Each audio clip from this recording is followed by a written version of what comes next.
To the board members of St. Jude's International, Elena was just a line item on a budget sheet.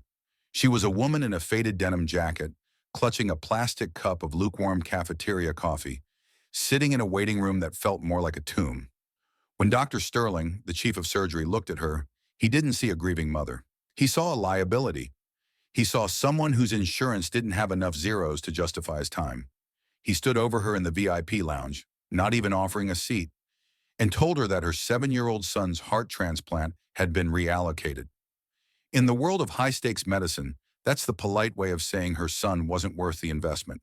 He mocked her pleas, told her to be realistic about her station in life, and had security escort her out into the pouring rain like she was nothing more than a trespasser. Sterling and the board members laughed about her in their meeting 10 minutes later. They thought they had buried the problem. What they didn't realize was that they hadn't buried Elena. They had planted a seed. They thought she was just a grieving mother.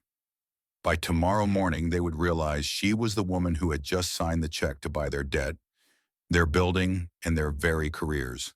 The dark side of St. Jude's was about to meet the light of a mother's fury. Before we witness the total collapse of this medical empire, hit that subscribe button and join the dark side of Luna. We bring the untold stories of resilience to light. You won't want to miss a single second of this reckoning. Elena had lived a life of quiet excellence. For years, she had been the ghost of Wall Street, a venture capitalist who specialized in hostile takeovers of corrupt corporations. She was a woman who moved billions with a single phone call, yet she preferred the shadows. She lived in a modest home, drove a 10-year-old car, and dedicated every waking second to her son, Leo. Leo was born with a fragile heart, but a warrior's soul. For 7 years, Elena had stepped away from her empire to be by his side. She had traded the boardroom for the pediatric ward. To the staff at St. Jude's, she was the quiet one. They assumed she was a struggling single mother living on government assistance because she didn't wear diamonds or carry a designer bag. Elena didn't correct them. She didn't feel the need to flaunt her wealth in a place meant for healing. She believed that in a hospital, everyone should be equal. She believed that a doctor's oath meant something. But she was about to learn that at St. Jude's, the only oath they took was to the bottom line. The day of the surgery was supposed to be the beginning of Leo's new life. Elena had been awake for 48 hours, praying, waiting, and holding Leo's small, cold hand. Then the door to the waiting room swung open. Dr. Sterling didn't come alone. He came with 2 administrative assistants and a security guard. He didn't even go to a private room. He stood in the middle of the lobby. "Mrs. Miller," he said, his voice flat and rehearsed, "there's been a change. The donor heart we discussed has been assigned to a more viable candidate. A donor from our Platinum Tier membership has an urgent need, and their policy takes precedence." Elena felt the world tilt. "Viable? My son is 7. He is at the top of the list. We have the paperwork." Sterling let out a short, condescending laugh. "The list is a suggestion, Mrs. Miller. The Platinum Tier is a reality. Now, we've arranged for Leo to be transferred to a public facility downtown. You have 2 hours to vacate the room. We need it for the incoming patient." Elena looked at him, her eyes burning with a sudden, terrifying clarity. "You're choosing a bank account over a child's life?" Sterling leaned in close, his voice a low hiss. "I'm choosing a future for this hospital. People like you don't build wings, Elena. You just take up space. Now walk out on your own feet, or my guards will help you." Elena didn't scream. She didn't cry. She stood up, straightened her faded jacket, and walked out of the hospital. But she didn't go to the public facility. She sat in her old car in the hospital parking lot, the rain drumming a war beat on the roof. She reached into her glove box and pulled out a phone that hadn't been turned on in 3 years. It was a black, encrypted device. She dialed a number that connected directly to a private office in London. "It's Elena," she said when a man answered. There was a gasp on the other end. "The Queen is back? We thought you retired." "I need a total audit of St. Jude's International," she said, her voice sounding like grinding stones. "I want their debt, their malpractice suits, their offshore holdings, and their board members' personal mortgages. I want it all on my desk in 4 hours. And call the head of the National Medical Review Board. Tell him I have a gift for him." For the next 4 hours, while Dr. Sterling was prepping his platinum patient for surgery, a digital silent strike was happening. Elena's team began buying up the hospital's distressed debt at lightning speed. They triggered clauses in the hospital's land lease that no one had looked at in 50 years. By the time the sun began to set, St. Jude's International didn't belong to the board anymore. It belonged to a holding company called Leo's Light. At 8 p.m., the board members were called into an emergency session. They were annoyed. They had a celebratory dinner planned for the platinum donors family. "What is this about?" the chairman asked, looking at the empty seat at the head of the table. "Who called this meeting?" The heavy oak doors opened. Elena walked in. She wasn't wearing the denim jacket anymore.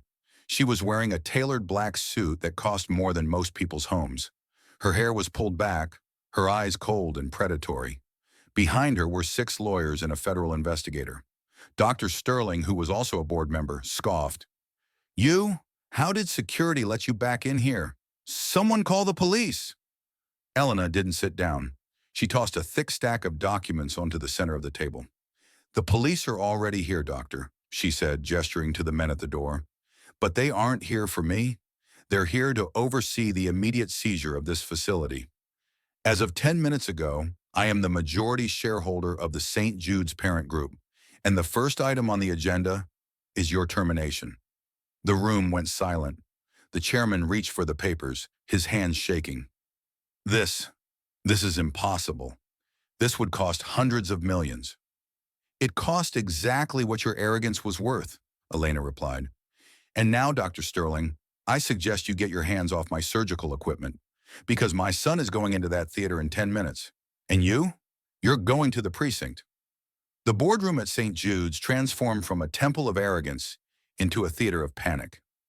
Dr. Sterling stood frozen, his mouth agape, looking from the legal documents to the woman he had called a distraction only hours prior.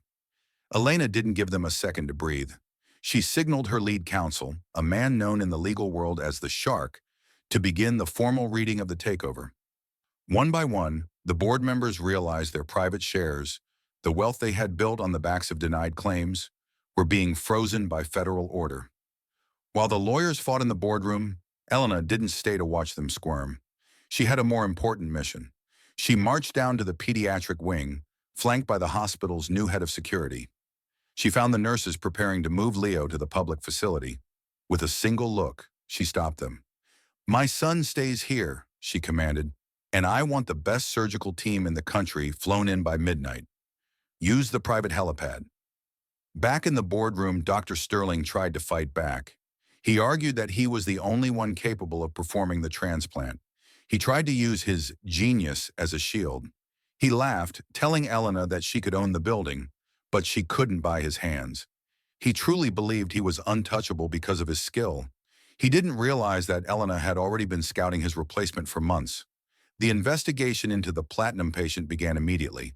It turned out the man jumping the line was a billionaire donor who had promised a massive endowment in exchange for the heart. Elena's team uncovered a trail of donations that were essentially bribes. This wasn't just a policy issue, it was a criminal conspiracy. The FBI agents in the room began taking notes. At 11:30 p.m., the sound of rotors cut through the night. 2 black helicopters landed on the roof of St. Jude's. Out stepped Dr. Eris Thorne, a Nobel Prize-winning surgeon who had retired years ago. He was the man who had trained Sterling, and he was the only person Sterling actually feared. Elena had brought him out of retirement with a single phone call. The look on Sterling's face when Thorne walked into the scrub room was worth every penny Elena had spent. Dr. Thorne didn't even acknowledge Sterling. He looked at Elena and nodded. "He's a good boy, Elena. I'll take care of him." As Thorne began to scrub in, Sterling was physically escorted out of the surgical suite. The man who thought he owned the hospital was now being watched by security as he sat in the very cafeteria he used to scoff at. Parts 12 through 15 focus on the surgery itself. The tension in the hospital was palpable. Elena sat in the front row of the observation deck, watching the master, Dr. Thorne, work on her son's heart. Every beep of the monitor felt like a heartbeat of her own. Outside the operating room, her legal team was systematically firing every administrator who had signed off on Leo's reallocation. Elena knew that to truly kill a monster, You have to expose it to the light. She allowed a trusted investigative journalist to enter the hospital. By 2 a.m., the story of the mother who bought the hospital to save her son was breaking the internet. The public outcry was a tidal wave. St. Jude's stock didn't just drop, it evaporated. The billionaire who had tried to buy Leo's heart tried to flee the country in his private jet. But Elena's reach was long. She had used her connections to have his assets frozen and his flight plan canceled. He was detained at the airport, facing charges of conspiracy and bribery. The platinum tier was officially closed. The climax of the surgery, Dr. Thorne removed the bypass. The room went silent. For 10 agonizing seconds, Leo's new heart didn't move. Then, a flicker. Then, a strong, steady thump. Elena collapsed into her seat, tears finally breaking through her stoic mask. The warrior had won. As the sun rose over the city, the name St. Jude's International was being pried off the front of the building. Elena sat in the CEO's office, the office that used to belong to the man who insulted her. She sipped coffee and watched the news. The entire board had been indicted. Dr. Sterling was being led out of his home in handcuffs, his platinum lifestyle over. Elena spent the next week auditing every single patient at the hospital. She found dozens of others who had been denied care based on their bank accounts. She didn't just fix Leo's situation. She made it her mission to ensure no other mother had to feel that desperation. She established the Leo Foundation, which would fund surgeries for those the system had forgotten. The trial of Dr. Sterling became a national sensation. Elena stood as the lead witness. She didn't speak with anger. She spoke with the cold, hard facts of a woman who had seen the dark side and survived it. Sterling's defense, that he was saving the hospital's future, fell on deaf ears. He was sentenced to 15 years.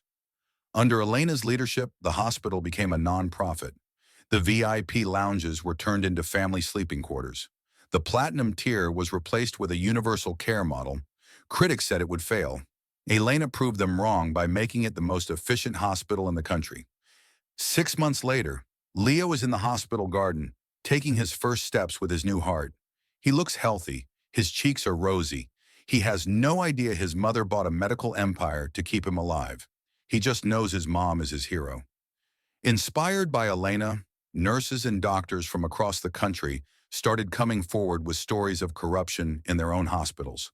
A movement began. Elena became the face of a healthcare revolution, but she stayed in the shadows, preferring to let the results speak for themselves. Elena visited Sterling in prison one last time, not for revenge, but for closure. He asked her how she did it, how she could afford to destroy him. She simply said, "You underestimated the value of a single life. That was your only mistake." The foundation grew. It now funds hospitals in 3 different countries. The dark side was being pushed back by the light of one mother's fury. Elena kept the CEO chair in the boardroom empty. It served as a reminder to the new board that no one is above the mission of healing. Every meeting started with a photo of a healthy child, not a profit margin. On the 1-year anniversary of the surgery, the hospital staff threw a surprise party for Leo. The nurses who were once forced to ignore Elena now stood by her side as peers. The culture of the Oaks had finally changed. Elena's model for nonprofit medicine began to be studied by governments. She was invited to speak at the UN. She accepted, but only if she could bring Leo with her. With the hospital stable and the foundation thriving, Elena slowly began to step back. She had done what she came to do. She returned to her modest home, her old car, and her quiet life. Sarah, the narrator, reflects on the nature of power. Power isn't bad, it's a tool. In the hands of the board, it was a weapon. In the hands of a mother, it was a shield. 3. The lesson of Elena is simple. Never assume someone is just anything. A mother can be the most dangerous person in the room if you threaten what she loves. Today, the building that was once St. Jude's stands as a testament to what happens when we choose people over profits. Elena's story is a reminder that the light can find its way into the darkest rooms if someone is brave enough to open the door. Thank you for watching this 30-part journey through the dark side of Luna. If this story of maternal strength and ultimate justice moved you, please hit that like button. It helps the algorithm find more people who need to hear this. Subscribe to Dark Side of Luna and hit the notification bell so you never miss a reckoning.